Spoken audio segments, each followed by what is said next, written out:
বলিউডের প্রেমের সংজ্ঞাই পাল্টে দিয়েছিল যে সিনেমা, সেই দিলওয়ালে দুলহানিয়া লে যায়েঙ্গে বা ডিডিএলজের আজ ৩০ বছর পূর্ণ হল।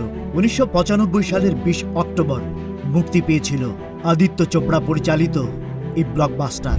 মুক্তির ৩ দশক পরও রাজ এবং সিমরানের চরিত্রে শাহরুখ খান এবং কাজলের জাদু এখনও দর্শকদের মুগ্ধ করে রেখেছে।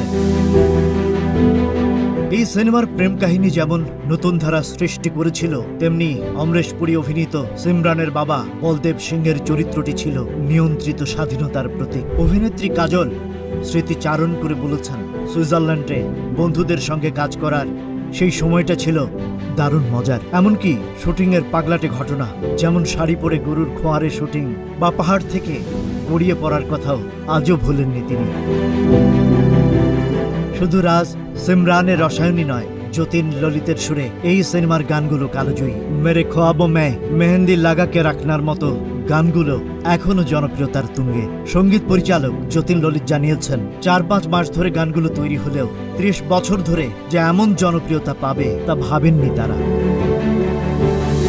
মাত্র ৪ কোটি রুপি বাজেটে নির্মিত এই সিনেমা আয় করেছিল ১০৪ কোটি রুপি। সবচেয়ে বড় কথা, মুক্তির পর থেকে মুম্বাইয়ের মারাঠা মন্দির হলে আজও চলছে এই সিনেমা। প্রেক্ষাগৃহের প্রধান মনোজ দেশাই জানান, ৩০ বছর পরও রোববারে প্রায় ৫০০ দর্শক ভিড় করেন সিনেমাটি দেখতে। কারণ এই ছবি কেবল গল্প নয়, এটি একটি সাংস্কৃতিক প্রতীক। Rajib Raihan, news flash, 71।